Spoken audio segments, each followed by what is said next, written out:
Hi, Kate here with another video. Hope everyone is doing well. If you enjoy my content, please like and subscribe. Helps me build a channel. Okay, this is going to be on the Russia-Ukraine crisis. What's happening? I spent about 3 years. I'm American. I lived in Moscow, Russia for a little over 3 years. I traveled a lot in Eastern Europe. I've been to Ukraine. I've been to Kiev. I've been to Belarus. This doesn't make me an expert by any means, but gives me some insight. I think more than most people in the U.S. I right now I lived in Moscow. Zillions of fascinating stories. It was a really intense time. I was there during the late Yeltsin period. Was Russia was just getting over a horrific collapse. It was massive poverty everywhere. I could tell you stories after stories, horrific collapse. Anyway, sad, tragic stories. Anyway, right now I taught ESL. I taught English to Russian business people. Mostly spent a lot of time riding the subway, Moscow subway. It's actually probably the best in the world of subways I've been on. It's really wonderful subway. Spent a lot of time on that whole network of students. Sometimes I taught for schools. They'd come and go. I had private students and so on. Really, and I worked really long hours. Really intense time in my life. I haven't been back since then. That was like years ago, like almost 20 years ago now. I haven't been back. But okay, right now I'm working as basically a special ed teacher, or what they call an ed tech, kind of a teacher's aide, essentially. I work with a unit in a high school for emotionally disturbed kids. And we're supposed to have like 8 or 9 kids. Most of them never show up. So we're really like 5 or 6 kids, or even less than that now. And okay, one girl who's a senior, very bright kid, very bright kid. She asked him what's going on with Russia-Ukraine crisis. What's going on? And we watch, sometimes we watch CNN. I hate CNN with a passion, neoliberal propaganda. There's a version of CNN for kids or for high school or elementary school kids, CNN 10, with this guy, Carl Zeus. I freaking hate him, but it's not CNN 10 isn't as painful as you might imagine. It gives a little real news, then there's some puff pieces and some fluff. Last on Friday, CNN 10, they had a blurb like this. It's 10 minutes, but they call it CNN 10. They had like literally a minute and a half about the truckers' convoy in Canada, and it was fairly neutral. Then they spent like literally 7 minutes on this guy, engineer or something, Silicon Valley engineer, who was used 3D printing to build rockets. And they spent like 7 minutes on this guy. Like, has no connection. I mean, it's interesting in a way, but little connection to people's lives. Anyway, CNN 10 is kind of broadly useful to kickstart conversations and discussions. I don't really like it, but okay. Anyway, this about a couple weeks ago, maybe 2 weeks ago now, one girl asked, what's going on with Russia-Ukraine crisis? You hear a lot about in the news. What's going on? So the lead teacher, gave kind of an explanation. Wasn't too bad. Then I jumped in and said, can I say a few things? I said, this is my opinion. You don't have to agree with me, but I do feel, CNN and most of the U.S. media has a distorted view of what's happening, a one-dimensional view. And they're not totally wrong, but they don't give any historic context and give a wrong impression of what's going on. Then I gave basically a highly condensed, off the top of my head version of what I'm saying here. Okay, so what is going on with Ukraine and Russia? So I'm going to try to give some historic perspective. First, Russia and Ukraine are sister countries. They're closely related. They're different countries, different language, different national identity, yes, but they're very closely related. They have a common origin. They both came from what was called Kievan Rus back in like 9th, 10th century. Swedish Vikings, Varangians, developed these started developing and exploring trade networks in Russia, the river system, the Dnieper and other rivers, exploring and developing these trade networks led by a guy named Rurik. And first headquarters was in Novgorod, which is now a city in northern Russia. And then I believe Rurik's nephew, a guy named Alec. In English, it's spelled Oleg. In America's words pronounced as Oleg. Russian pronunciation is something like Alec. Anyway, Alec moved the capital to Kiev and founded the state, like the first Russian state. Generally, it's called by historians Kievan Rus. Covered a pretty wide area, and the Russian states, Russian people after that are kind of the Rus. They came the descendants of this. Uh, it's not really known where the term Rus actually came from. There are different theories about this. And kind of the Kievan Rus was kind of a confederation, mostly of Eastern Slavic tribes. There's a Finnish element, a Finnic element, and like heavily intermarried. Their genetic markers, haplogroup, which is very heavy among ethnic Russians in northern Russia, indicates some Finnish origin. And also there's some Slavicized Iranians.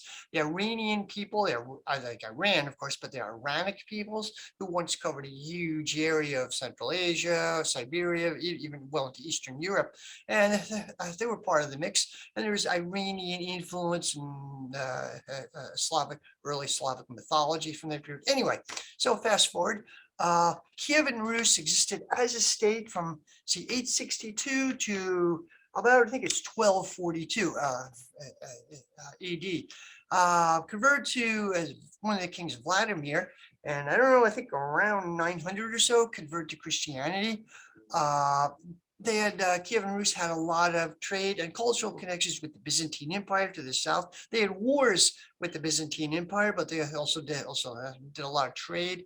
And the Byzantines sent missionaries. Byzantine Empire was like originally the Eastern Roman Empire, which became a Greek-speaking empire. Anyway, there was a split in Christianity. They were Eastern Orthodox Christians. They said there were two missionaries, famous missionaries, St. Cyril and St. Methodius, who developed the Cyrillic alphabet used in Russia today. It's based on the Greek alphabet, and it's still used in Russia, Ukraine, Belarus, Serbia, Bulgaria, and a couple other countries, as opposed to the Latin alphabet, which is used in Western Europe and elsewhere. Okay, so Russia converted to Vladimir. Vladimir the Great converted Russia to Christianity. There was a lot of resistance. A lot of people weren't happy about the rebellions against this, and elements of paganism continued in Russia for a very long time. After that, in fact, there's some pagan elements today in Russia, some remote areas in Russian culture. Okay, so I said towards the 12th, 13th centuries or so, Kievan Rus began. Oh yeah, also I should mention, founded by Swedish Vikings. Not all historians agree with this. Some Russian historians traditionally push back against it from the Soviet period, and today there's what they call anti-Normanist. Many Russian historians don't think that the Rurik or the early Rus were Slavs. They were not Vikings. I don't know. I think there's a huge amount of evidence now that it was Swedish Viking settlement. I'm not going to go into the historiography of it, but okay. Anyway, so there's a controversy. A lot of Russians, if you ask Russian people or Russian historians, they'll say no, it wasn't the Vikings. They were Slavic peoples, but I don't know. Okay. Anyway, Russian state kind of began collapsing around like the 12th or 13th century or so. It covered a huge area, huge extent. It began collapsing. Combination of reasons: the Byzantine Empire, the Byzantines began declining. Constantinople's control of their hinterland, Turkey, Turkey and elsewhere began declining. So the trade began drying up. Also, their system of inheritance, the Rus system of inheritance, was kind of odd. Or different from a lot of other peoples. Often was traditionally from father to son, like was an aristocrat or the top leader, the king. They had a system where the oldest heir, no matter who it was, the son or not, the oldest, closest living relative. I guess originally women were included too, but after Christianity became more patriarchal, of course. So anyway, so this inheritance system created an extremely chaotic system. There was a lot of infighting among the aristocracy, among the ruling class, constant fights, and this seriously weakened the state. Slave raiding being part of there as Turkic groups who would raid some of the Slavic settlements and take off slaves. This was really destabilizing, especially as a big problem later on. They're saying the word slave came from Slav. I don't know how true this is, but I've come across this idea. Anyway, so began the Kievan Rus Empire or state, whatever, began declining. There were like small states elsewhere, which rose in prominence. Russian states. There was a biggest one was Novgorod, which was in the north. It was a merchant republic. They were part of the Hanseatic League, the mostly German city states, northern Germany into the Baltics and the Amber. They were part of the Hanseatic League. They were a very powerful merchant republic. There was Pskov, Pskov, and I don't really pronounce it correctly. Russian people would always kind of make fun of the way I pronounce it, but Pskov is still there. It's a city on the border of what's now Lithuania. I've been there.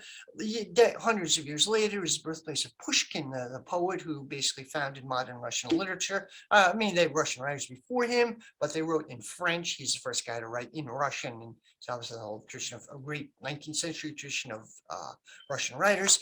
Other city-states, there was a Tver, Tver, which is on the kind of city kind of near Moscow. There were other Suzdal, there were Smolensk, various other like city-states which emerged after Kiev declined.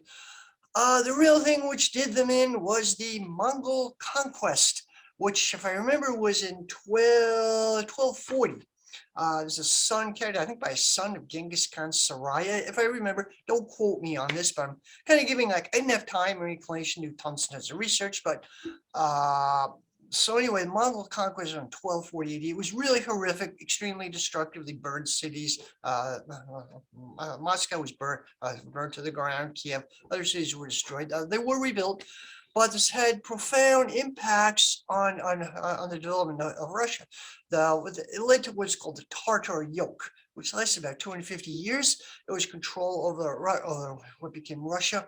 The Tartar yoke, the ethnic Mongols didn't really last very long. They were supplanted by the Tartars, who were they're still around, Turkish-speaking people in Russia. They were kind of originally fought against the Mongols, then became allies, and then they kind of took over their empire basically as a Tartar yoke. And they were very brutal and very like humiliating the Russian satraps.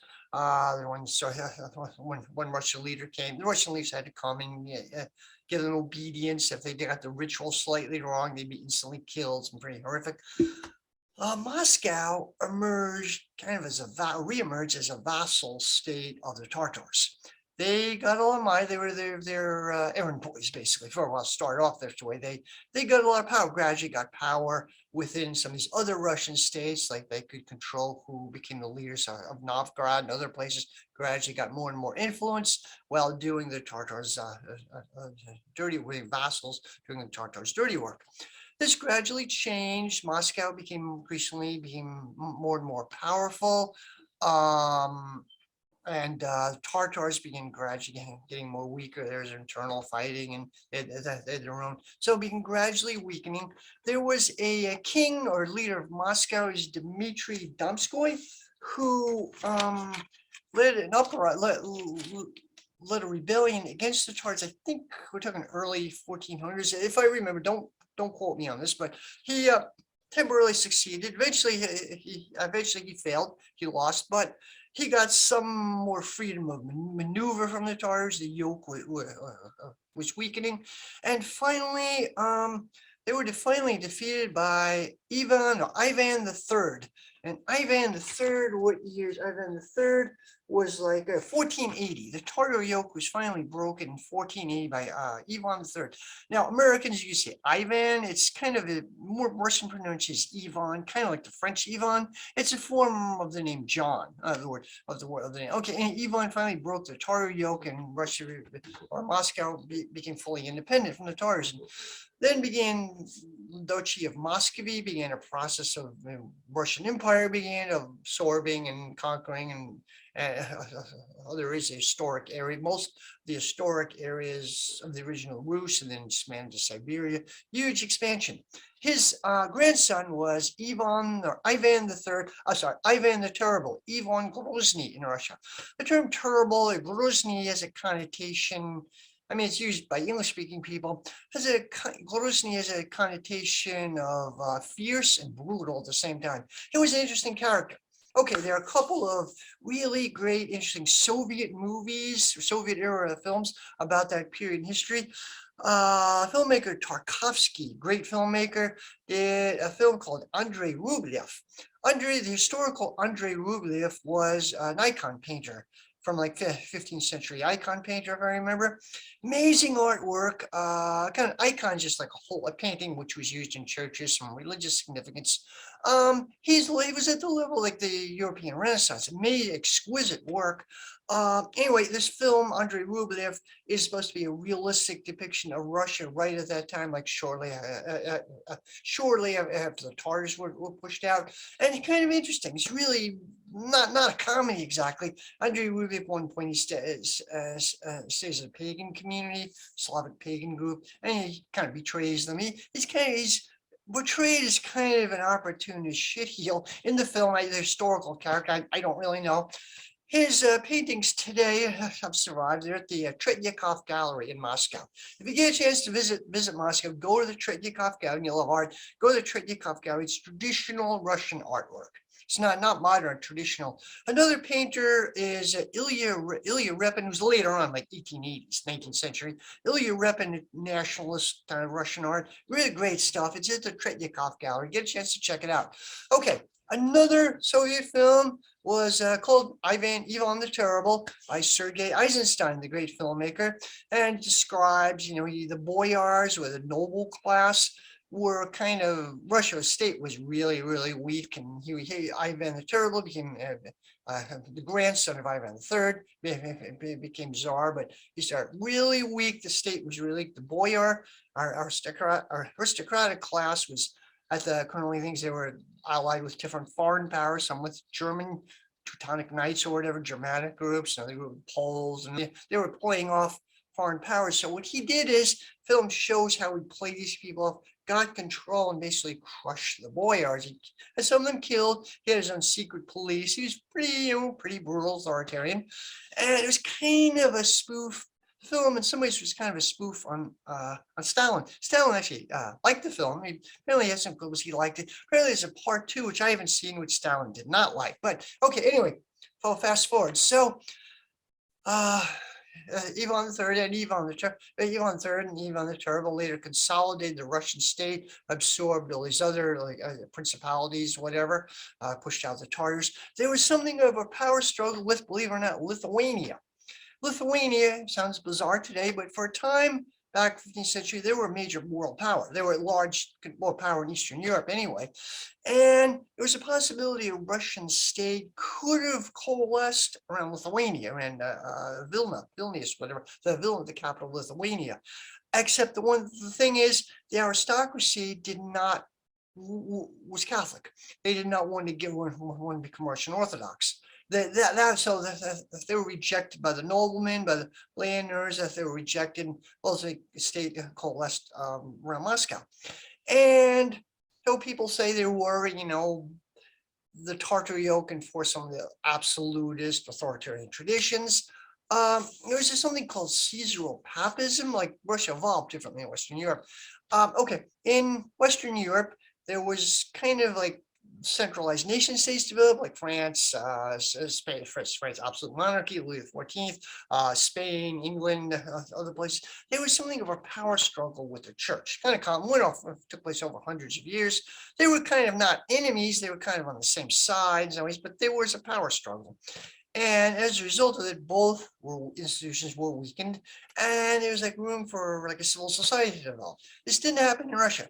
There's what they call Caesaropapism, like state authority, as quickly evolved, state authority and religious authority were the same thing. Like the Tsar was a holy figure, sacred figure. They didn't have the separation of church and state, as eventually painfully evolved in Europe. So Western Europe. So it evolved kind of differently. Also, Russia and the Tsar Russian Empire did not really develop a bourgeois class. They did a small and a native business class. as it developed in Western Europe over hundreds of years. So development was done by top-down, like state authority. Like Peter the Great, much later on, brought in people from the Netherlands and England and elsewhere to build up industry, some industry, stuff like that. It was brought in a wholesale, imposed on Russia. It wasn't like organic development. Okay, so while that was happening with Russia, the situation with Ukraine came under the control. First, the Lithuanians were kind of rebuffed from consolidating a Russian state. They merged with Poland. There's something called the Polish-Lithuanian Commonwealth. This makes sense if you're still with me here. So the Polish-Lithuanian Commonwealth became to dominate Ukraine.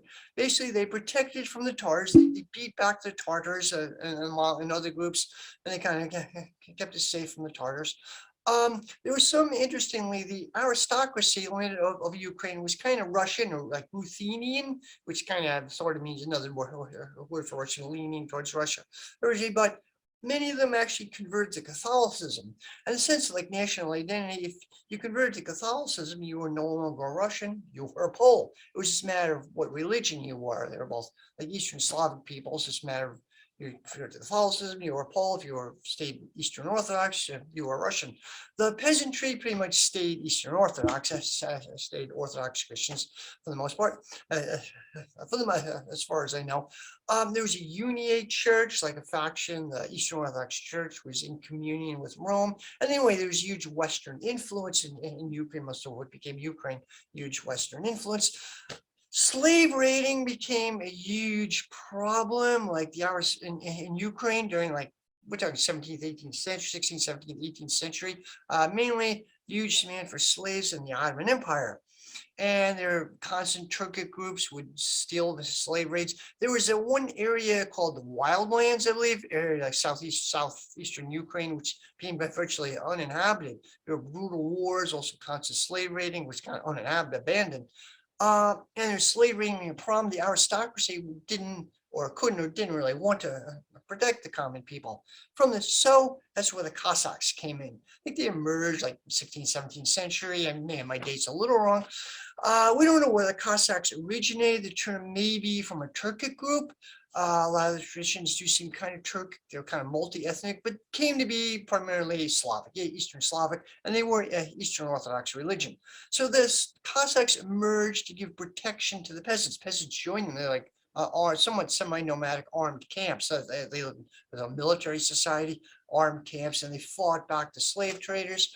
And they began to become a major power in Ukraine. Ukraine kind of emerged as a Cossack state in some ways, like the council, the parliament of Ukraine is the Rada, which was a Cossack council. The leader, the prime minister, or whatever is the Hetman, which was a Cossack title, and so on. The Cossacks fought against the Polish-Lithuanian Commonwealth. They beat them back.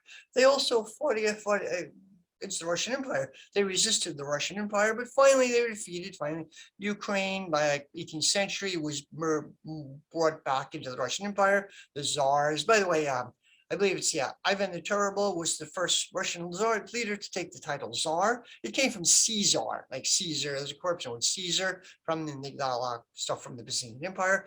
The Byzantine Empire, or Constantinople, the last gasp of the Roman Empire, technically fell in at least 1453, fell the Ottoman Turks. So there's some story of Prince the Tsar, I think it was, Ivan the Terrible, I think it was married a Byzantine princess, and some claim to be the legal continuation of Rome, like Moscow, the idea of Moscow was the third Rome. And, kind of, okay. Anyway, they were technically themselves successor of the Roman Empire. And there's some saying about it. Rome fell because they didn't accept Christianity early enough. The second Rome fell for some reason. And the third Rome is Moscow, and the fourth there shall not be. Okay. So okay, now see how Ukraine kind of morphed off, largely a result of the Mongol conquest. Ukraine, to extent Belarus, kind of morphed off as different separate countries to some extent. They were somewhat more westernized, Western culture.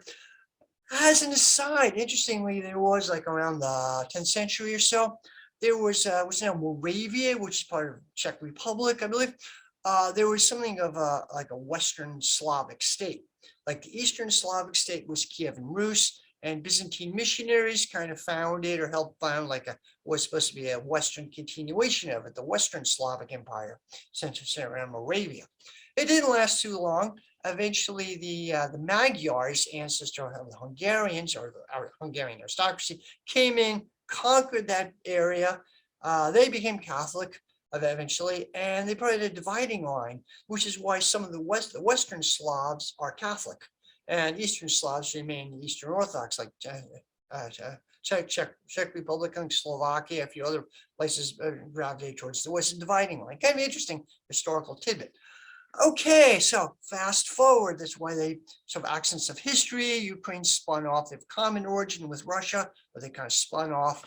Belarus, yeah, true. They don't have as Belarus is a separate country. They don't have as clear-cut national identity as Ukraine. They're kind of part of Russia, basically. They're not really super different. Okay, fast forward. So during the czars, the time of the czars, yeah, Russia, there's some guarantees. The czars made guarantees to Ukraine that they would respect their traditions and their language. They actually didn't. Russification, whatever. The Cossacks originally fought against the Russian state, but then they changed. There are Cossack groups in southern Russia as well. They changed and they became very big supporters of the Russian state. The arch reactionary supporters of the Russian state, that they were brought in as shock troops to crush rebellions and so on. The exact opposite role. Okay. So fast forward, there was a kind of something of a Ukrainian nationalist movement, like late 19th century, like up until like 1850s. Many people in the world did not really have a national identity. They identified with their village. They didn't really think outside. They didn't travel, and people were stuck in their village for their lives. They didn't really think in terms of like people were not German or Dutch or Russian or Polish, whatever. They thought in terms of their village or local area. The aristocracy kind of did, but they were highly international, intermarried. They didn't really have they had much mobility, but they didn't really have a national identity either. So anyway, mid-19th century, there was kind of a nationality movement. It's sort of progressive originally, and there was Ukrainian nationalism, kind of complicated. It was generally in a progressive, like semi-socialist direction, and there's some theoreticians and artists and stuff, so Ukrainian revival. There was a chunk of anti-Semitism in Ukrainian nationalism as well, in other parts of Eastern Europe. There's this book, People's Tragedy by Orlando Fuchs, really great book. I mean, he's anti-communist. Some of his conclusions I don't agree with. He gets the Russian Revolution totally wrong, but it's worth reading. I mean, some of the dynamics, he talks about the Russian Revolution. He says from like 1880 to the 1930s. The whole process there. And he has some insight. He actually does have some insight. He gets a lot of things wrong about the Russian Revolution. That period gets very much wrong, but he does understand some of the long-term dynamics. Anyway, he has insight where he talks about the development of Ukrainian nationalism, Ukrainian identity, sort of as a peasant society. And capitalism seems pretty 19th century, pretty exploitive. These peasants didn't understand it, but these banks and financial groups and cities would rip them off and exploit them in these like merchant houses. And the cities were largely inhabited by foreigners, Germans, Greeks, and Jews.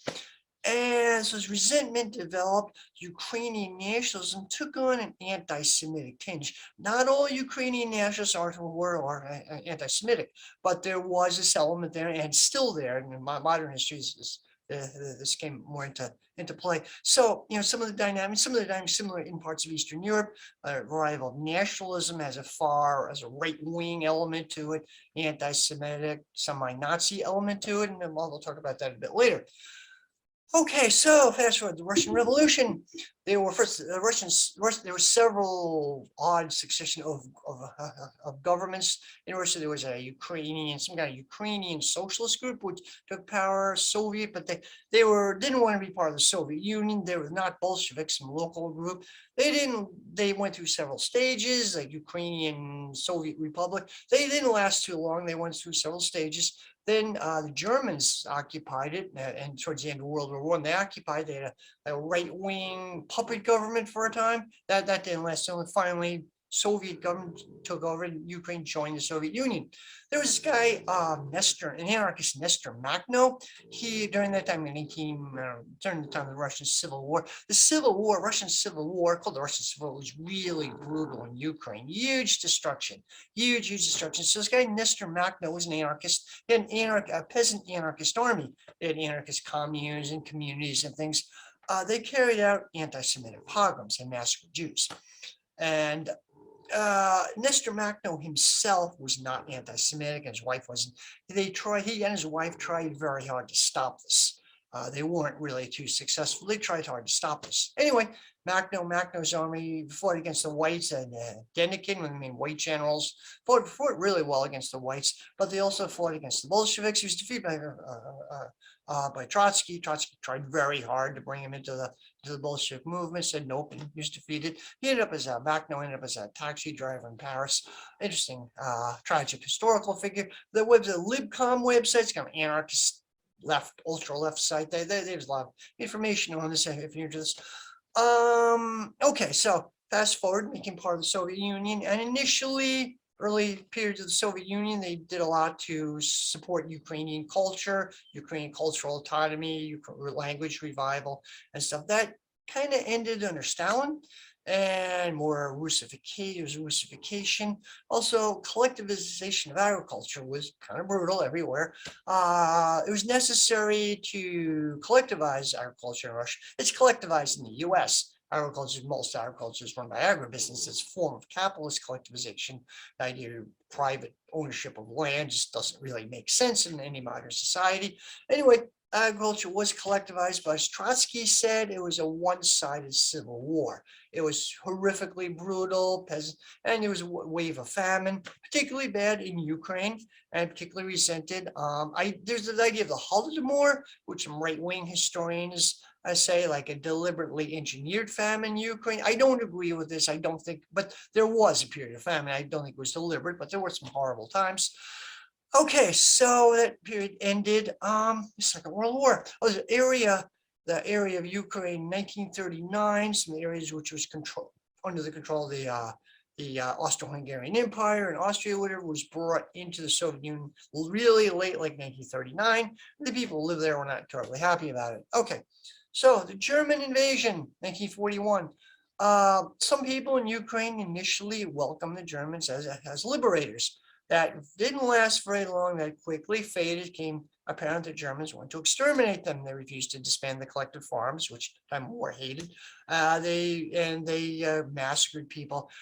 Really great partisan warfare, particularly fierce in Ukraine. Ukrainians rapidly turned against some very fierce fighters. There's a movie called Come and See, Soviet film. I forget the director. You have to see. It's like probably the best war film ever made. It's disturbing as hell, but doesn't take place in Ukraine, but I think amongst Belarus or nearby. But anyway, so partisan warfare developed. Something like between 5 and 6 million Ukrainians fought in the Red Army against the Germans. They fought pretty fiercely. There was an Ukrainian nationalist element, a guy named Stefan Bandera, the most famous. His group was OUN. He was a Ukrainian nationalist. Before the Second World War, he was in Poland for a while. I think he had bad relations with Poland because basically his idea for Ukraine, he wanted an ethno-state. He actually later massacred Poles, massacred Germans. He wanted Ukraine to be like just for Ukrainians, an ethno-state. And he cooperated with the Nazis.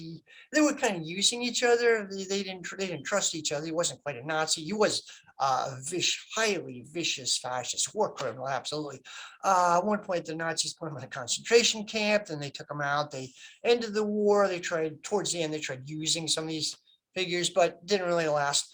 Anyway, after the war, Stefan Bandera is a vicious right-wing fascist war criminal, Ukrainian fascist.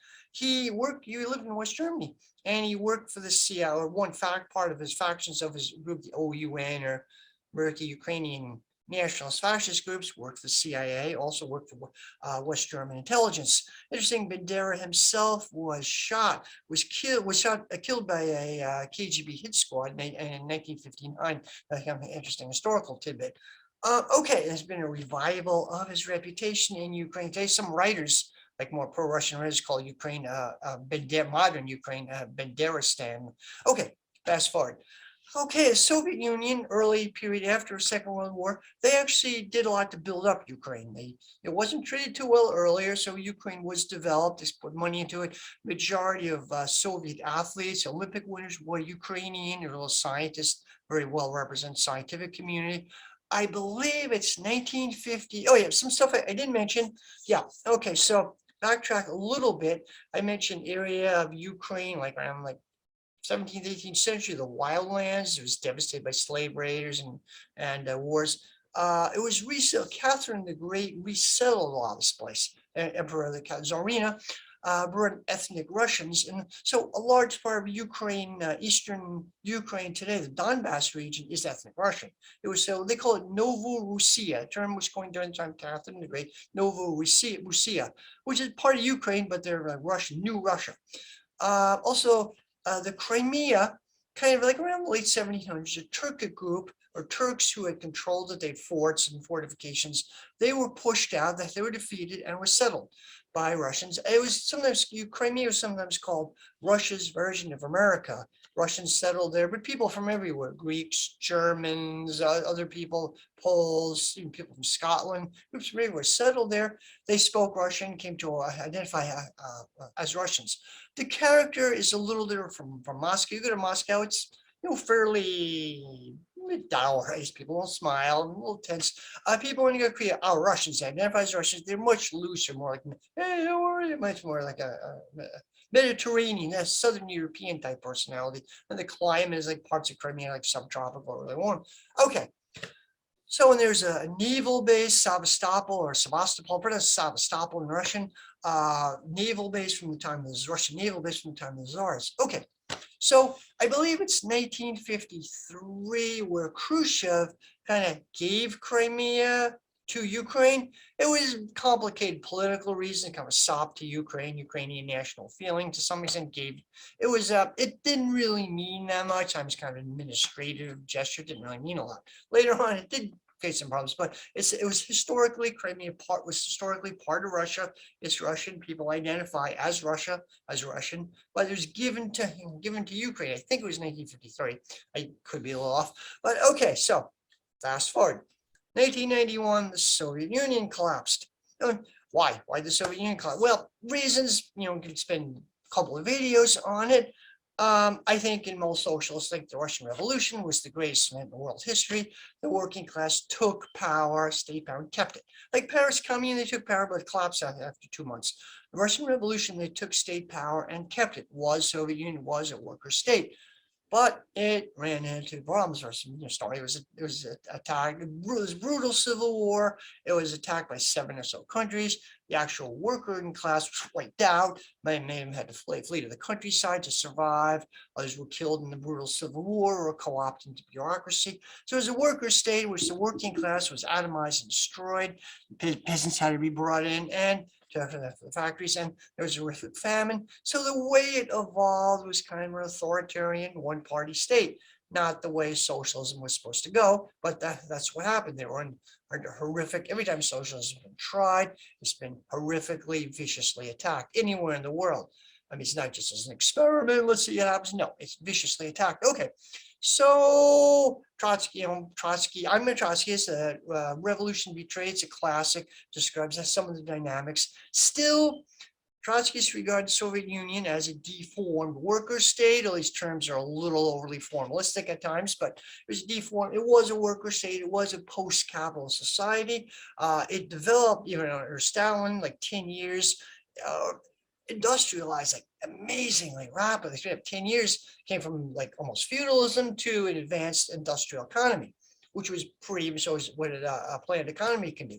It was huge, vicious human cost, but it was pretty amazing. And the Soviet Union was one of the reasons for decolonization, the collapse of the European empires after the Second World War, anticipation of the Third World liberation movements and so on. Even some of them had the civil rights movement in the United States. They were, anyway, they did run into problems. They were really good at like a second wave, second industrial revolution economy building it up. They were not so good at the third industrial revolution, like a silicon chip, a computer industry. They were not very good at that.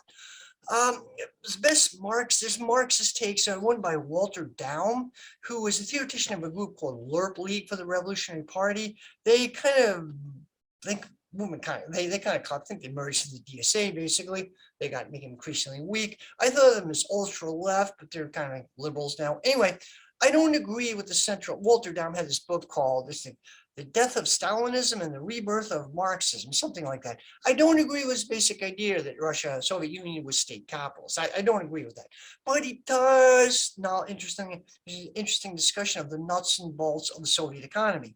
And another right theoretician, Hillel Tickton, who I think a Polish Trotskyist, he's in Britain. I guess he's still alive. He has some really fascinating take. I think he's close to the CPGB, the new CPG Communist Party of Great Britain, Mike McNair group, and he has really fascinating the nuts and bolts of the Soviet economy. Essentially, their problem was accountability. They had central planning, which is good, but it's top down. Goss plan had these 5-year plans, and local administrators had to have the quotas and stuff like that. There wasn't any like lateral accountability, lateral communication. Capitalism is fucking horrible. I hate the capitalist system, but it does have like a market where it acts as a corrective. You know, product is crap, people just aren't going to buy it, or overproduction, whatever. The company will be hurt, whatever. There are a whole bunch of contradictions of capitalism, of course, but it does. The market provides some rough kind of corrective. This didn't exist in the Soviet Union. They didn't really have an adequate substitute for it. They did have kind of a shadow market, like as if there was a market, which got really convoluted. The central top-down planning became really cumbersome. And incredibly wasteful. There was a case, actually, people said in the Soviet Union, they only had, for adults, 3 adult shoe sizes for men and for women. Only 3 shoe sizes were allowed. So, you have some age, you'd be marked for your shoe size. They have it down. You go to a store and buy those designated shoes. Everyone knew it wasn't realistic. What if you're instead of 8, you're like 8.5? The size, everybody knows it's not realistic. So there's a large underground market of people trading shoes. Families, friends would get together, bring all the shoes. People would buy a lot of shoes. Okay, what do you have? You have a 9.5. What do you kind of? They usually have European shoe sizes. But anyway, a whole underground trading network. Anyway, stuff like that. There was also a lot of, particularly 70s and 80s, a lot of alienation. There's like alcoholism, worker absenteeism, drunk, stuff like that. It wasn't, the working class didn't feel they were in charge. There was alienation. You weren't in charge. So your workers stayed, and your workers, like it was a coal mining strike in southern Russia during Brezhnev era, they crushed it. But yet after that, Brezhnev was super conciliatory. They were worker state. They did improve conditions. They were conciliatory. But it was really cumbersome in some ways. Not, I'm saying capitalism is that great. The capitalism is pretty horrible too. It was a post-capitalist economy, but according to stuff I read, like Hello Tickton especially, it was kind of the worst of capitalism and socialism instead of the best. It wasn't socialist. It was economy in transition. I would, critically support the Soviet Union. There are a lot of really good things about it, but the reasons why they collapsed. Anyway, also another reason, huge force in the Cold War, particularly during the Reagan era, huge military expenditure, which they couldn't afford it. There's a economic multiplier effect. So they had to spend huge amounts on the military, which they couldn't spend on civilian goods and things like that. War in Afghanistan which the U.S. got them into, was very, very costly. Brzezinski, speaking of Brzezinski, actually said, he said, I'm going to get them in there, the Russians, Afghanistan, Soviets, Afghanistan, which basically, okay. Anyway, so they were caught in a trap, and also the lure of the West, Western consumer goods, pop music, rock music. Caleb Maupin, he says something like the synthetic left destroyed the Soviet Union. There are grains of truth to it. I mean, I get where he's coming from. They were seeing some countercultural ideas, and it's more like liberatory on the deadening repression of the Brezhnev era. Okay, anyway, fast forward. Soviet Union collapsed in 1991. Gorbachev was a relatively new leader. He was a lawyer, background as a lawyer, not like an engineer, first person background in like liberal arts. Andropov, Brezhnev was deadening the period of stagnation. Yuri Andropov was in power for about a year and a half. He knew there was a lot of dry rot. He tried to improve things and seemed like a relatively good leader. He got sick. dropped out of sight for about a year. Then he was succeeded by Konstantin Chernenko, who was more of the old hardline Brezhnev faction. He reversed whatever reforms Andropov made, and he was in power for also a year and a half, got sick for a year, dropped out of sight. Then finally, like a much younger guy, Mikhail Gorbachev, was 54 at the time, was really young. Basically, they didn't have any mechanism for turning over leadership. They were ruled by a very old gerontocracy. Some ways the U.S. now is in that situation as well. Biden obviously has advanced dementia, and the media's just barely trying to hide it at this point. Pelosi, all these other people are really kind of elderly. Okay. Anyway, Gorbachev tried to reform programs, something like a two-tier system, keep state-owned enterprises, but allow like a market, a large way to pressure the bureaucrats in a way. He could have like turned to workers' democracy, just like turn the enterprises over to the working class, but nah, he couldn't really jump out of his Stalinist paradigm. Interestingly, they rehabilitated Bukharin, but they never rehabilitated towards the end, but they never officially rehabilitated Trotsky, because he severely criticized the bureaucratic degeneration of it. Gorbachev and anyone couldn't break out of it. Anyway, it kind of spun a reform program, which spun out of control, just made things worse. There was local enterprises, had what's called empire building. They hogged up supplies and raw materials and stuff to fulfill their quotas. Just at this, and create huge economic problems, like mass long lines, just at the time when they allowed more freedom of speech and allowed people to complain. So they did, and the whole thing got spun way out of control. There was a coup, I think early 91, that it failed. Gorbachev politically blew it, and Boris Yeltsin, who was a kind of basically the mayor of Moscow, came out as a populist leader. There was capitalized, there was resentment against the Stalinist bureaucracy, a lot of resentment, but the working class was atomized. They didn't really have any place to go. So anyway, I think it was late 1991, I believe it was. They agreed on, they made Gorbachev has negotiations to reform the Soviet Union. It's going to be called like the Union of Sovereign Socialist States or something. And okay, and then after the coup in 91, Gorbachev's power fatally weakened. The morale of the whole Communist Party disintegrated. There were mass resignations, just basically collapsed. And finally, the Soviet Union ended. Interestingly, there's an opinion poll which came out, and not an opinion poll, there was actually a referendum, and people all across the Soviet Union did not want it to break up. They wanted to keep the Soviet Union. It was not a popular idea. They did not want it to break up, but it did. Some of the leaders of these republics, I think Ukraine was the first, leaders of the republics got together and said, no Soviet Union. They, told Gorbachev, yeah, you can be a leader. We'll call it the Commonwealth of Independent States at Minsk. The center will be at Minsk. If you want, you can be the leader. Nah, no thanks, I'm out of here. Gorbachev said, okay, anyway, Boris Yeltsin ran Russia, and the 90s was a horrific time for Russia. There was a total, utter collapse. One of the first things Yeltsin did was ban the Communist Party in workplaces and enterprises. That was the predecessor to privatization. The local communist groups, as bad as they were, would have provided a nucleus for working class resistance against privatization, but they made sure that didn't happen. There was a total demoralization of society. There was what called shock therapy. There were a couple of people. There was a economist, Western economist, Gunnar Aslan, Swedish economist, Jeffrey Sachs, and there was a Russian guy, Yevgeny Gaidar. They forced the shock therapy. First, like mass instant privatization, mass free capital, free market, utter free market capitalism right away, mass right. Naomi Klein in the shock document described some of the dynamics. I was there towards the end of that time. I lived there. Moscow, late 90s. I'm showing my age here, but it was horrible. There was mass unemployment, the utter collapse of an economy. The industrial infrastructure was abandoned, the enormous, gigantic Rust Belt, worse than that of the United States, enormous destruction. The male life expectancy rate plunged to 56, which is the lowest in the industrialized world. The birth rate stopped, like literally people stopped having kids. It was eerie. There was a survey, I think 1992, of high school girls asking, what do you think would be the most glamorous profession? And overwhelmingly, you know what they said?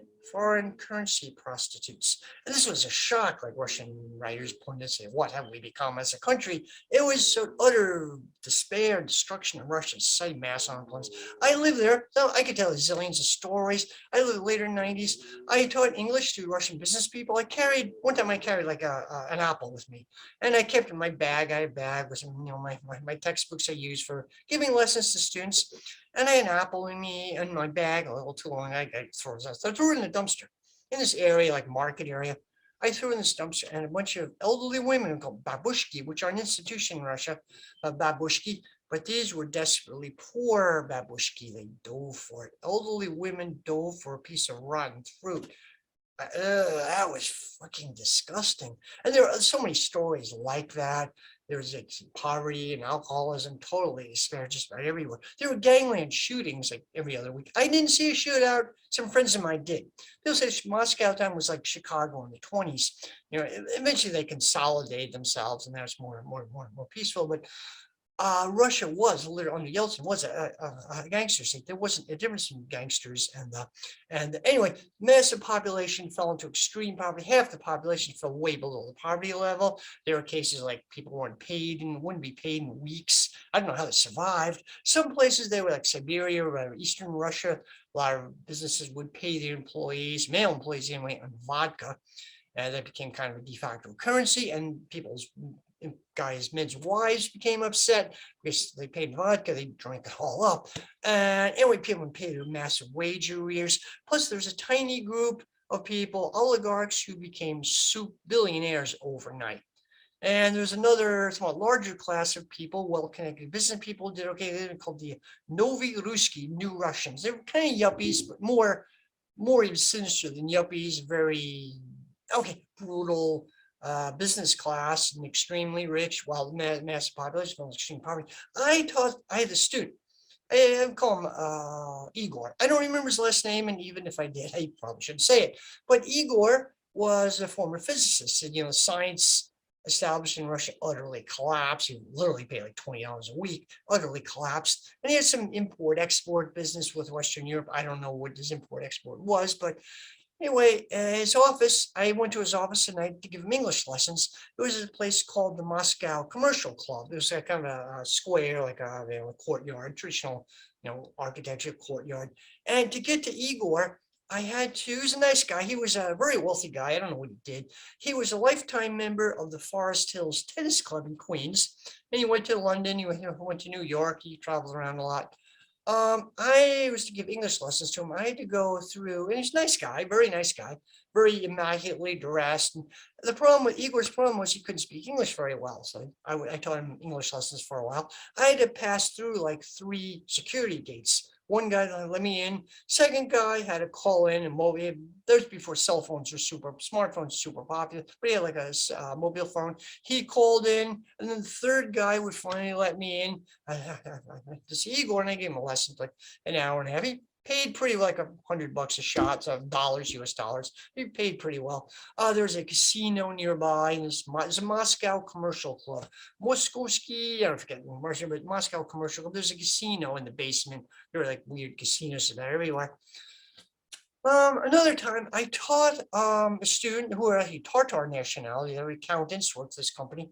They were very a couple of young women, very nice people. There was a casino in the basement of this, and the guy had some problem with the local mafia group. And I don't know the whole story, but one time I got there and he was there was a blanket, and looked down, there's a dead body in there. Underneath, I didn't see the dead body, but my students told me they saw the murder. The casino owner had some falling out with the local mob. By the way, there were protection rackets literally everywhere. They call it krisha, roof. Krisha, roof, you have to pay roof, you have to pay protection. They were universal. Everyone had Moscow. Anybody like the business had to pay some.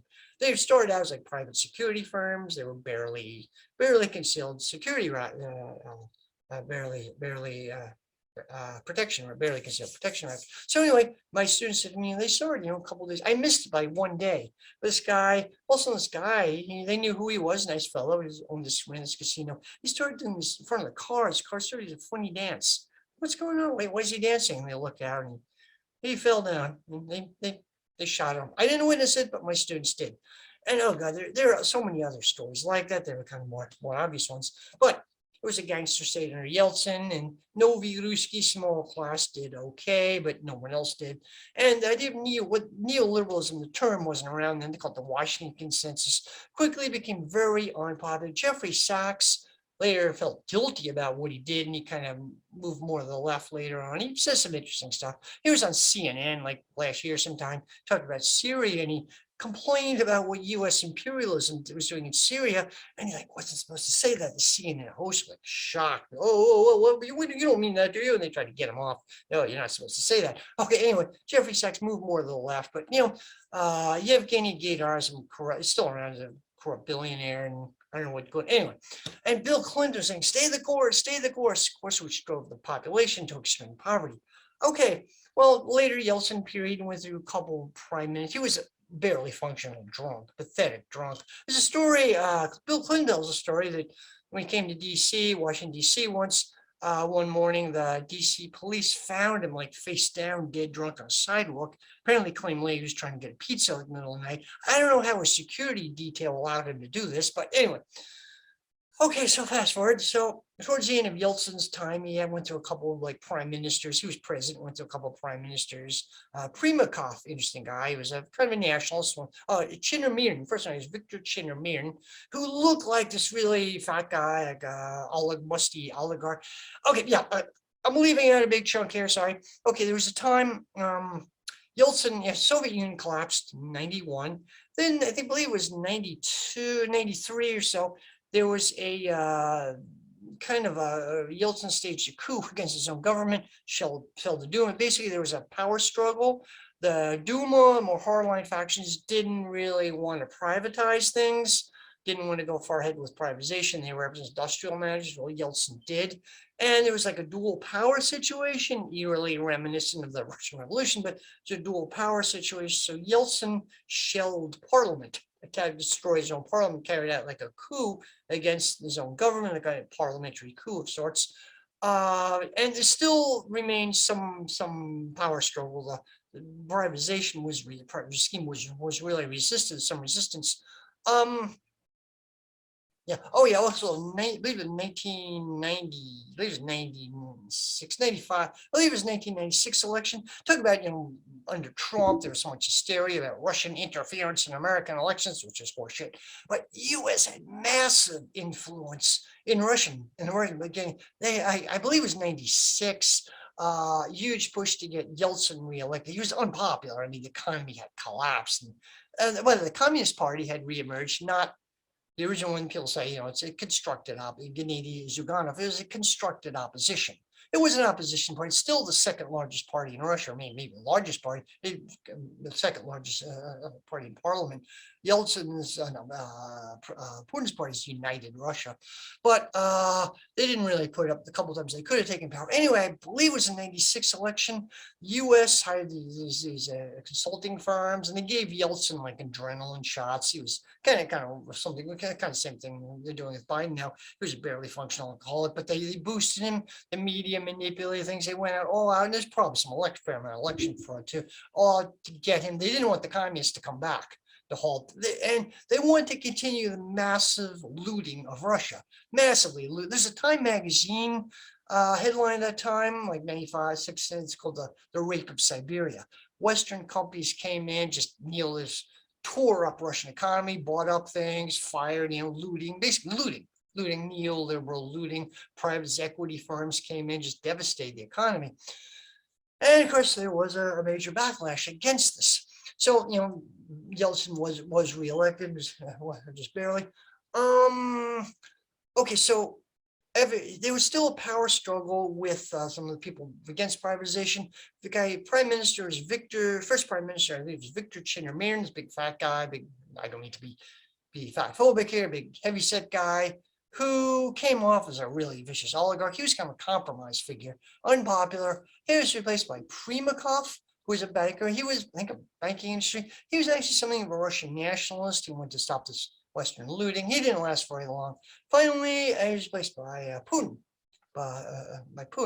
who And then Yeltsin resigned, or he was forced out, and he died shortly after. Extremely horrible guy, extremely destructive record. Okay, Putin, originally people thought Putin was going to be like a better Yeltsin. Yeltsin, who wasn't a pathetic drunk, basically. He was going to continue neoliberal penetration in Russia. He gradually didn't, though. First, what he did is he was kind of an oligarch, a oligarch Bonaparte. He's not a socialist or Marxist or leftist of any sort. He was part of the privatization scheme in St. Petersburg. He was part of this mass privatization. Interesting, yeah. Oh, by the way, there was a social democratic movement, a party called Yabloko, the Apple Party, which was half liberals, half social democrats, some coalition. There was a social democrat, they were prominent late Soviet period, like an alternative type of socialism. And okay, they got, if Soviet Union collapsed, a social democrat was mayor of St. Petersburg. I believe it was Anatoly Sobchak. I believe that's his name. He turned out to be very corrupt. He was arrested in some corruption scandal. There's another social democrat recently became mayor of Moscow. Basically turned out to be incompetent. He didn't know what he was doing, was a lousy administrator. He was replaced by Lushkov, who's like a machine politician, but he got things done. Anyway, so the social democrats or left groups were pushed out very early on. The Communist Party merged, but they were kind of like constructed opposition in some ways, or the oligarchs looted everything. Okay, Putin came in like 99, I think it was, and he kind of gradually consolidated the economy, cracked down on some of the worst of the oligarchs, consolidated a lot of industries, merged, like Lukoil is a classic example. They were a merge, one state oil companies, they were a merger of several local oil companies, and there was kind of a much more state involvement in the economy, not renationalized, but more state-directed, type of state-directed capitalism. And he shielded big chunks of the Russian economy from Western neoliberal predatory invasion. Shielded the oil company and other were kind of protected industries. And there was an economic revival under Putin. The industrial plant was kind of largely abandoned, though Russia more exported oil and natural gas and did okay. Kind of economy was more based on that, exporting primary products. A few other things. There was something, anyway, steel industry revived in Russia. I'm not familiar. Somebody told me recently the revived steel industry, but Russia is still kind of a pretty pathetic economic situation, but there was a revival under the horrible time of the early 90s. So I'm saying like Western liberalism is not very popular because they've had Russian people had a horrible experience of it. Okay, I'm getting very close to the end here. So, Yeltsin, we protected the Russian economy. The U.S. got along fine with Yeltsin. They loved it. Putin started shielding parts of the Russian economy. That's when tensions developed.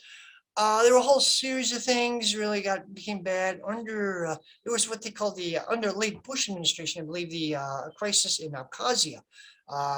In Georgia, Abkhazia is an area kind of sort of part of Georgia. I believe they're ethnic Iranian group who speak Russian, Russified ethnic Iranian group, as far as I know, could be wrong. But anyway, they're more pro-Russian. There was some, and anyway, okay. I'm getting, sorry. So anyway, after the Soviet Union collapsed, there was a kind of an agreement, verbal agreement between George Bush, President Bush I, and Gorbachev that NATO would not expand. No worry, the Cold War's over, and the Cold War's over. We're not going to treat you as equal partner. It's over. Okay, however, that was quickly broken, and NATO expanded. The NATO, North Atlantic Treaty Organization, which is a historical enemy alliance, steadily expanded. I think under Bill Clinton, I believe it's 12 new countries joined it, and afterwards, Obama and onward, like 6 other countries, I think 18 other countries joined NATO, which includes most of the former Warsaw Pact countries, plus parts of the former Soviet Union, the Baltic countries, Lithuania, Latvia, Estonia are in NATO. Georgia isn't, but they're more pro-Western. U.S. imperialism carried out several what were called color revolutions. That's really complicated. The first, the name came from the Velvet Revolution of Czechoslovakia, led by Václav Havel and some of his friends. The term came from the Velvet Underground, the rock band. Havel, Václav Havel, countercultural background. He was a dissident playwright under jail. He was in prison in the silence system. And led this huge protest movement. And okay, but he didn't have any economic ideas. He didn't know what the hell to do after he had freedom. He had some vague idea of utopian capitalism, and he just completely blown away. He was, and okay, the Stalinist system collapsed, but there was what they call the velvet hangover. Czechoslovakia and much of Eastern Europe fell into an extreme depression. They're still recovered somewhat now, but they're still not really. Anyway, so the color revolutions were colored. They were carried out like on the periphery of the former Soviet Union, former Soviet republics. There was in Ukraine, it was 2004, I believe, Orange Revolution. There was another revolution in Kyrgyzstan, Georgia, a few other places. And the U.S., the Endowment for Democracy, which is a CIA cutout, it's an NGO. Basically, CIA cutout started in the Reagan era. Because direct CIA involvement was unpopular, started to shield it somewhat, but they're solidly and there's this solidly part of the CIA. There's this group, this guy, Gene Sharp, who died recently, Harvard theoretician of like citizens uprisings. He's not a leftist by any means. He's solidly part of neoliberalism. The color revolutions, interestingly, are kind of superficial. I mean, they're not, their purpose was to bring some of these states out of the Russian sphere of influence, bring them more into what American sphere of influence. In that sense, they were successful. A lot of cases, they're not, or they do have some legit basis, some legitimate grievances. There's a mass protest movement in Georgia, mass protest movement, several of them in Ukraine, elsewhere. They often are ruled by very corrupt, repressive kleptocracies, absolutely. And these protest movements are so legitimate, but they're very quickly weaponized. There's no like working class movement to move things forward. They often protests were started, but regardless of how they started, some legitimate grievances, but they're very quickly weaponized, and they're based on middle class layers, not on working people. So they're superficial. They often leave the Kyrgyzstan and other places. It didn't last very long, but their purpose was to bring these areas into the Western U.S. sphere of influence, and they were somewhat successful. Okay, so these color revolutions on the periphery of the former Soviet Union. That's one thing that was going on. Okay, there was the Abkhazia, tension over Abkhazia, which was more pro-Russian but not recognized in conflict with Georgia. Anyway, there was a later 2008, 2009, I believe, there's a Russian-Georgian war. Georgia was more pro-US, pro-NATO. This whole thing was set up, weaponized by the US. US was steadily weaponizing and building up pressure on Russia's periphery instead of leaving them alone. And keep in mind, Eastern Europe especially is the traditional invasion route of Russia. The Second World War, they were invaded twice in the 20th century. Russia lost like officially 21 million people. More researchers, probably the military loss was lower, but the civilian loss was far higher. Maybe they could have seriously lost maybe 40 million people. It was horrific. And they were invaded by Napoleon. They were invaded by the Polish-Lithuanian Commonwealth, whole variety, Teutonic Knights, whole variety. They're, justifiably paranoid about invasions from the West. Very justifiable. So it was being weaponized by NATO's countries. Were being brought into NATO. Stephen Cohen, the liberal historian, he was right for the Nation. His wife was Katrina Vanden Uhl, editor of the Nation. He pushed back against a lot, especially in the Trump administration. There's Russophobia whipped up. The Russians hacked the election, whipping up among liberals this hysteria about Russia and Putin. And Stephen Cohen pushed back, said, he predicted like a new Cold War is developing, was kind of up and exactly right. It doesn't have to end up this way. It's tension. After the basically in 2008, so there was a lot of tension, US and Russia. Obama kind of symbolically made some efforts to try to cool things down, symbolically set the reset button with Putin. That didn't last very long. It didn't really. There was actually a missile shield, NATO missile shield, was supposed to be built in Poland. A missile shield is kind of understood to be for strike capability. And Russians really, really not happy about it. Obama quietly shelved this kind of conciliatory gesture to the Russians, but tension further ramped up even more. Tension still continued to ramp up. Big dividing line was 2014 in Ukraine, Maidan, it's called Euromaidan. Okay, the box is a bit complicated, and I'll just say this. The leader of Ukraine president was Yanukovych. He actually was earlier president. He's from this former Soviet, one of his former Soviet leaders, apparatchiks. He was previously overthrown by mass popular uprising by a color revolution back in 2004. He was reelected, though, in 2010 or so, reelected, because the other guys were just as corrupt. Every political figure in Ukrainian politics is corrupt. They have to be. They can't survive. There's corrupt networks. Ukraine, like Russia, by the way, after Soviet collapse, was quickly taken over by these oligarchs and semi-gangster groups. Putin, as I said, consolidated the system. That never happened in Ukraine. So it's divided between like pro-Western oligarchs and pro-Russian oligarchs. It wasn't based on any political principle or ethnic affiliation. It's just pure opportunism, whoever they did business with. And many of these people would actually sell their mother for a buck. So in the 2000s, Ukraine was torn to pieces, potentially a very rich country, enormous natural resources, but it's an economy the size of Pittsburgh or the size of Philadelphia. It's looted by their own oligarchs and horrible situation. So Yanukovych was president in by 2014. He negotiated this trade deal, trade economic cooperation deal with Russia. He was kind of sort of pro-Russian. No, he was open to Europe, friendly to Europe as well. But he signed this trade deal with Russia. Well, a huge protest movement erupted in Maidan. Maidan just means square, probably in a lot of Eastern Europe countries. Anyways, protest movement began in Maidan. There was widespread sentiment to be closer, join the European Union. They had illusions in the European Union. And especially in Western Ukraine, there was kind of an anti-Russian sentiment. They wanted to be closer to the West, but they wanted to get away from what they saw as the dark Russian past, what they saw. And huge protest movement. They had illusions in the European Union. This was around the same time. European Union is dominated by Germany, of course, and Angela Merkel. German bankers with France as their junior partners, and they were destroying Greece around this time. And the European Union is pointing like not good, but at the time people thought like cheap consumer goods, and they were going to join the EU. And huge protest movement started in Maidan. In 2014, and originally they were like anarchists and trade union groups there. They were very quickly pushed out. It was dominated by the far right, particularly neo-Nazi groups. Party, Ukrainian Nationalists. Party is Svoboda, which means freedom, Svoboda Party. They were a Nazi party. They toned it down somewhat, so by that time they were kind of just a semi-Nazi party, for whatever that means. There was also a group, the Azov Battalion, Privy Sector, right sector, really far-right groups. And long story, but the U.S. intervened. There's a woman, Victoria Nuland, who is she was, I'm sure of her title, national emissary, whatever, Obama's emissary. And she's a hardcore, like a neocon. The neocons had moved to the Democratic Party. Her husband is Robert Kagan, who's the intellectual leader of like this generation of neocons. Neocon philosophy wants a super aggressive U.S. foreign policy, basically destroy. They were responsible. They had planned for destroying, dividing up the Middle East.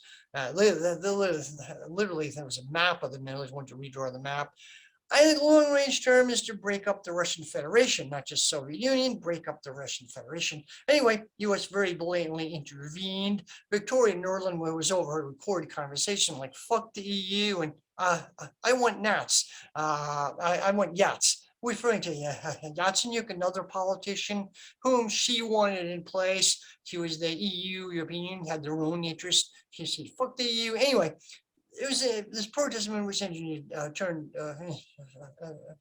into a coup. U.S. and British intelligence cooperated, and Yanukovych was overthrown. The trade with Russia was out the window, and Ukraine, with the help of neo-Nazi groups, quickly became in the Western U.S. orbit. They never joined the European Union. Their economic baskets. The economy continued to contract. It's not well known in the West, but actually most of the professional people in Ukraine moved to Russia, fled to Russia. There was something like, one thing I read, like 100,000 Ukrainians living in Moscow. I mean, professional people, they already spoke Russian, they had ties with the Soviet Union, common culture, and they can make a much better, Russia had some economic recovery, much better career in Russia opportunities. So literally almost the entire professional class of Ukraine moved to Russia. Okay, not many people know this. Okay, so where was I here? So Ukraine continued to contract. Russia annexed Crimea. Okay, As I said, it was historically, ethnically Russian. They had there were the groups at Yatsenyuk and the groups that took power in Ukraine. They got rid of the law respecting other languages. They're supposed to be Ukrainian. They were going to crush any ethnic groups, any languages. There was some wild talk about pogroms against Russian-speaking people. We have to, want some politicians, we have to massacre these people. And the Russian population, speaking population, was terrified. Roughly about a third of Eastern Ukraine, Donbass region, speaks Russian, and Crimea was Russian. So first one fallout that happened, Russia annexed Crimea. There was a referendum, and something like officially 97% of the population voted to join Russia. I know there are irregularities, absolutely. It was rushed, the referendum, what in Crimea was rushed, there was corruption, the media was controlled, people opposed joining Russia were beaten up. Yeah, sure. And the Tartars and several other groups opposed it. Yeah, absolutely. I still think, even with all that, the majority of people wanted to join Russia. Of course it was rushed. Of course there were irregularities. It's a chaotic situation. And Russia has a famous naval base in Sevastopol. And if that fell into NATO hands, like the Black Sea could have become a NATO lake, would have been a geopolitical catastrophe for Russia in so many areas. I think Russia was totally justified in annexing Crimea. Totally. Now, a civil war broke out in Ukraine. The Donbass region, there are two breakaway regions, Donetsk and Lugansk. They form like people's republics, and they're not really recognized by anybody, independent states.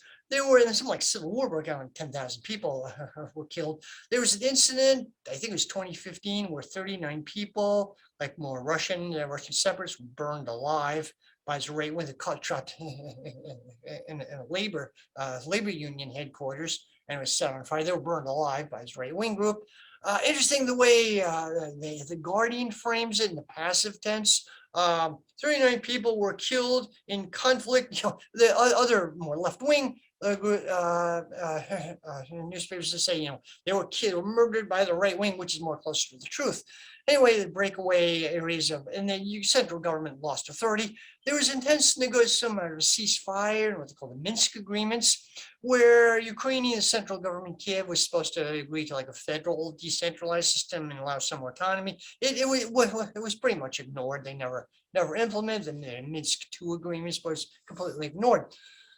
Okay, so there's simmering tension since 2014 in eastern Ukraine on off. Yeah, there's Russian covert. Russians say they're not anything to do with it, but there's obviously covert Russian aid there, sure. And okay, so that's the situation.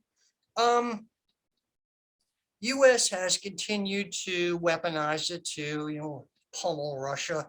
There was the missile defense shield in Poland was canceled, but there's one in Romania. NATO or U.S. Missile defense shield in Romania, kind of understood to be first strike capability, could take out Russian missiles before they could take out ours, kind of basic idea. There are also, I believe, supersonic missiles now based in Poland. I think that's what set off the current tension. Russia is really upset. Ukraine's not going to join NATO, and it might. That would be extremely provocative, like major part of the former Soviet Union weaponized against Russia. But we're worried about the creeping NATOization of Ukraine, based in U.S. military. There are U.S. troops in Ukraine right now, and once it's permanently in the Western sphere of influence, and hard directly targeted at Russia. Okay, so things going. I think that the deal breaker, it got to be like a breaking point. Putin was actually fairly passive, early 2000s, like fairly passive.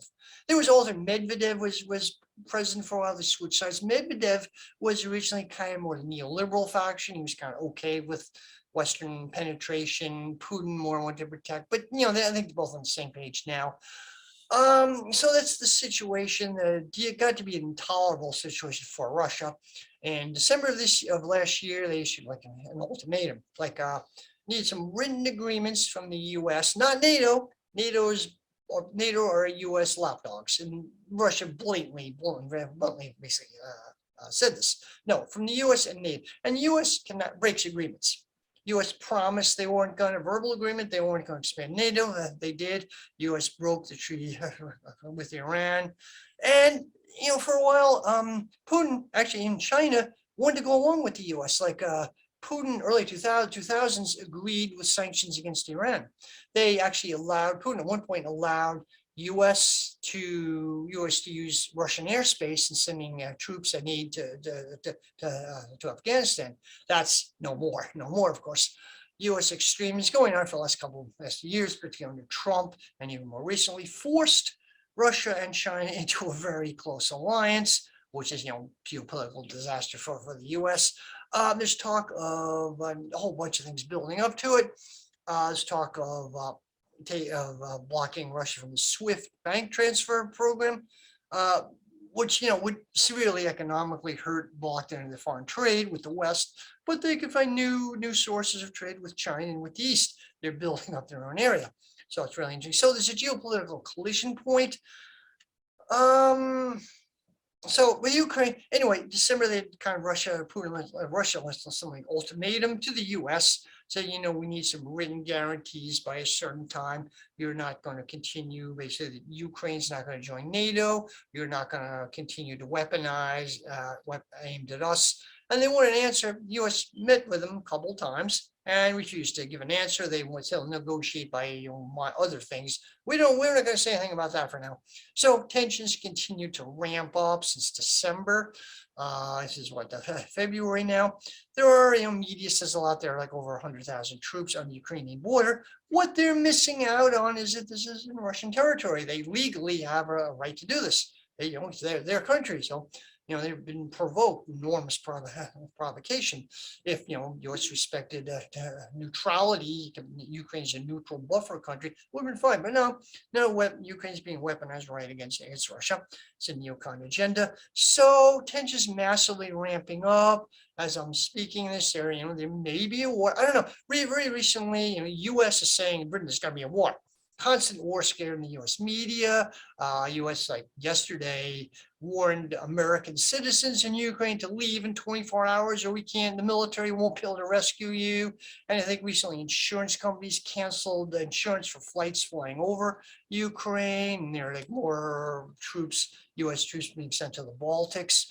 It's a tense situation. Well, meanwhile, Germany said, we don't want a war. Germany actually said, forget his name, the new Olaf Scholz, new chancellor of Germany, said, war is not inevitable. It's not going to be a war. Croatia said the same thing. Ukraine, the president of Ukraine actually said I'm asking the American media to tone down things a bit. And actually, Macron, president of France, met with Putin. It was meeting with whatever is kind of inconclusive. There were several meetings from Putin, and there's a lot of rumors going on. There's going to be some kind of false flag.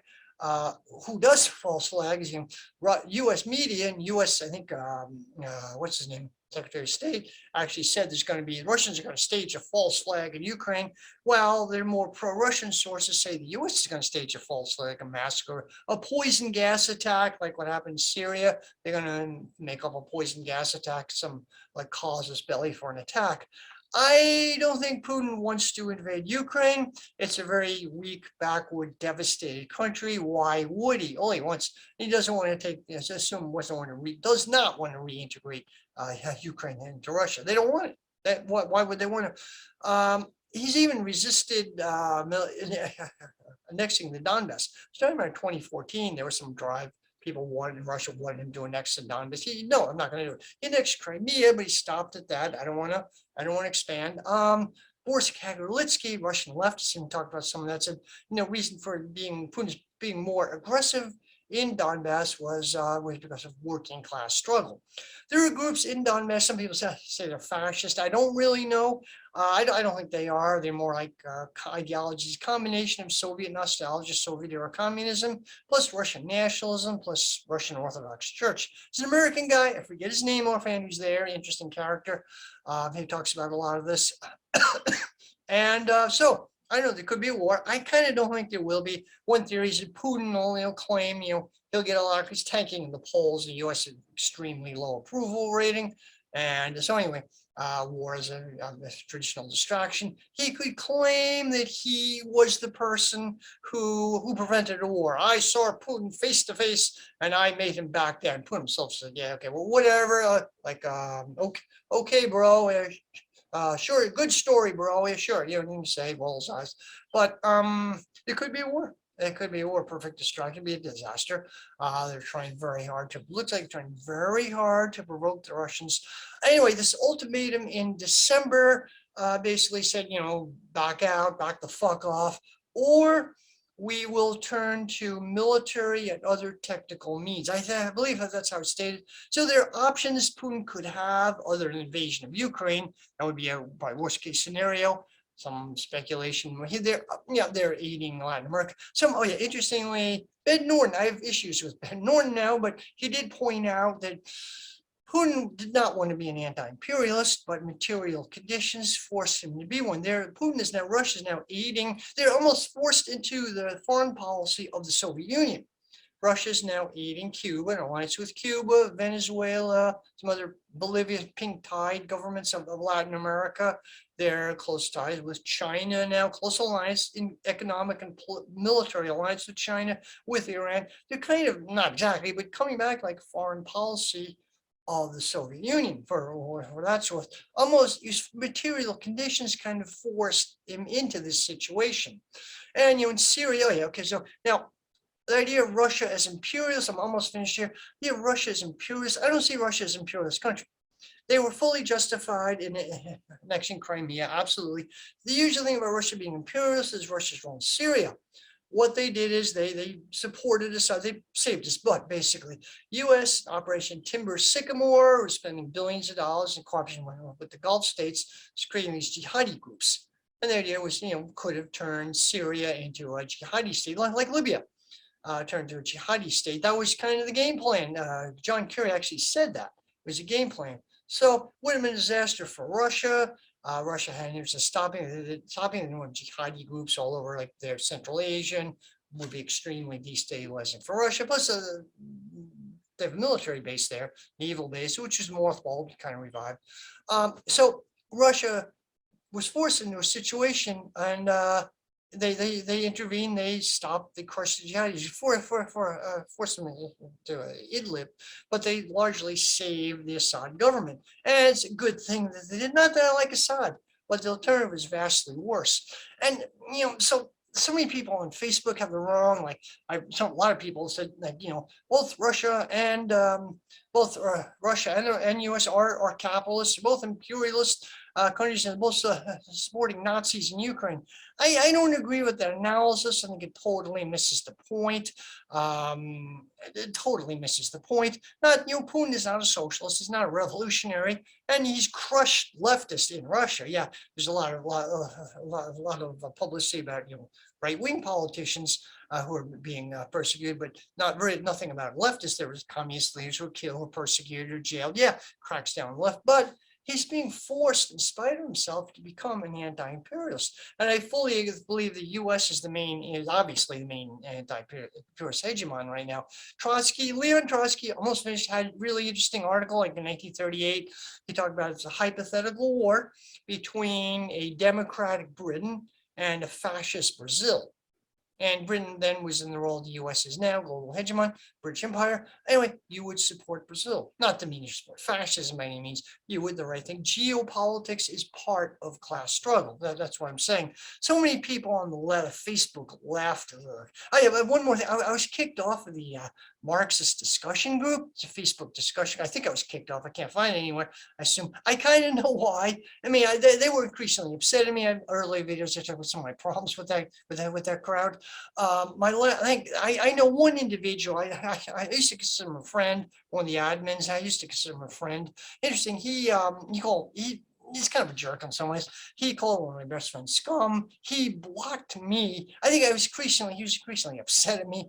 The final straw was my last video in defense of Caleb Maupin. This guy, I won't mention his name, but this guy hates Caleb Maupin. He's red-brown.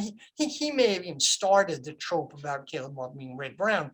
So anyway, I think that was final, the last straw. I posted it in this group, this Marxist discussion group, and like a couple of weeks ago, I found I don't fit in the group anymore. I've been booted off.